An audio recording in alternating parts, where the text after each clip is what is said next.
प्रभूचा गौरव असो आत्ता आणि सदा सर्वदा. आत्ता आणि सदा सर्वदा प्रभूचा गौरव असो. संत पॉल ज्या किलिकिया प्रांतामध्ये जन्मलेला होता, लहानाचा मोठा झालेला होता, त्या ठिकाणी जवळजवळ 300 वर्षांनी कॉस्मॉस आणि डेमियन ही जुळी भावंड जन्माला आली. अरेबियन ख्रिश्चन्स म्हणून ती परमेश्वराचा धावा करायची आणि कालांतराने दोघेही वैद्यकीय क्षेत्रामध्ये शिरले आणि त्यांच्या विद्येची कीर्ती बऱ्याच ठिकाणी पसरत गेली.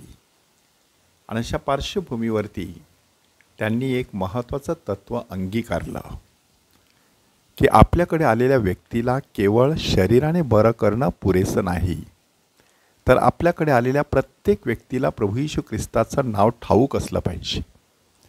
खरं पाहता परिस्थिती तेवढी ख्रिस्ती धर्माशी अनुकूल नव्हती, तर प्रतिकूल होती. मोठ्या प्रमाणामध्ये ख्रिस्ती लोकांचा छळ सुरू होता.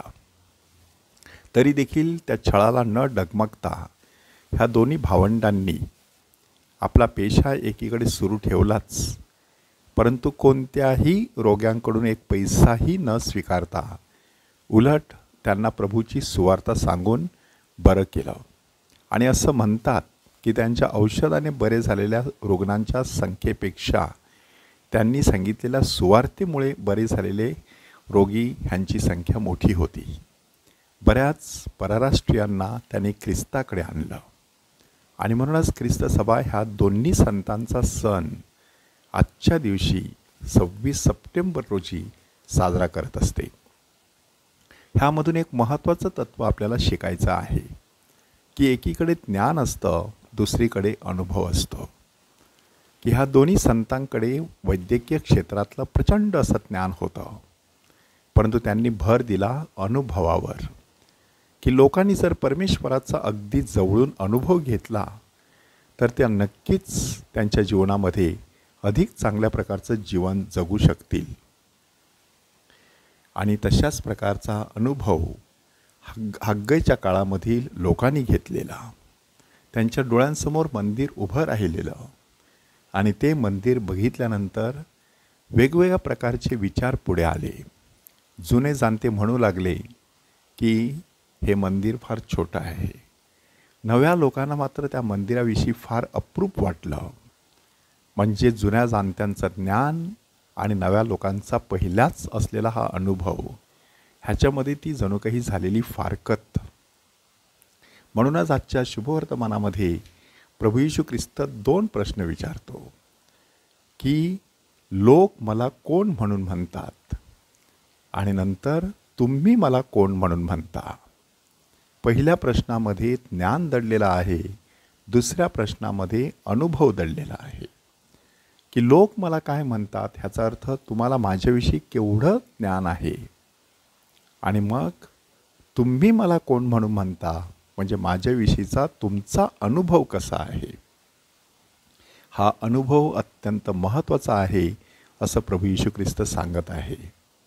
आणि जेव्हा तो अनुभव लोकांना आलेला की हा देवाचा ख्रिस्त आहे, तेव्हा येशूने त्यांना निक्षून सांगितलं की माझ्यावरती फार मोठा प्रसंग येणार आहे. मला खूप छळ सहन करावा लागणार आहे, कारण तुम्हाला माझा जो अनुभव आलेला आहे तो अनुभव तुम्हाला केवळ गुलाबी पायघड्यावरून वाटचाल करायला लावणार नाहीत, तर काट्या कुसऱ्याकडून वाट शोधत तुम्हाला जावं लागणार आहे. म्हणूनच आपल्याला वाटतं की आपल्याला परमेश्वराचा अनुभव यावा.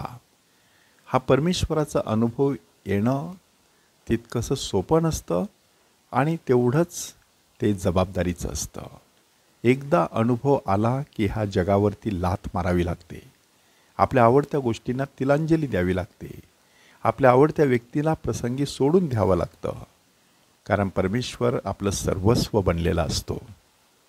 प्रभू येशू ख्रिस्तासाठी सुद्धा ह्या जगातील सर्व सुखांपेक्षा प्रत्येक व्यक्तीचं तारण अधिक महत्त्वाचं होतं. आणि त्यासाठी अवघ्या 33व्या वर्षी स्वतःचा प्राण अर्पण करण्यास तो तयार झालेला. ह्यालाच म्हणतात मशीहा. मशीहा 2 प्रकारचा. एक गौरवशाली मशिहा आणि दुसरा दुःख सहन करणारा मशिहा. आणि म्हणूनच प्रभू येशू ख्रिस्त सांगत आहे, मी दुःख सहन करणारा मशिहा आहे. मी गौरवशाली मशिहा नाही. गौरव नंतर येणार आहे.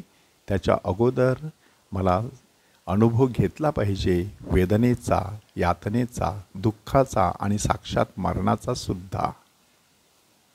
अशा प्रकारची तयारी जेव्हा माणूस करत असतो तेव्हा तो केवळ बुद्धीच्या पातळीवरती जीवन जगत नसतो, तर जीवनाच्या पातळीवरती उतरून खोलवर अनुभव घेत राहतो. असा अनुभव आपल्याला घेता यावा, त्यासाठी आपल्या मनाचा शिंपला सताड उघडा असावा. म्हणून परमेश्वराकडे कृपा आणि शक्ती मागूया.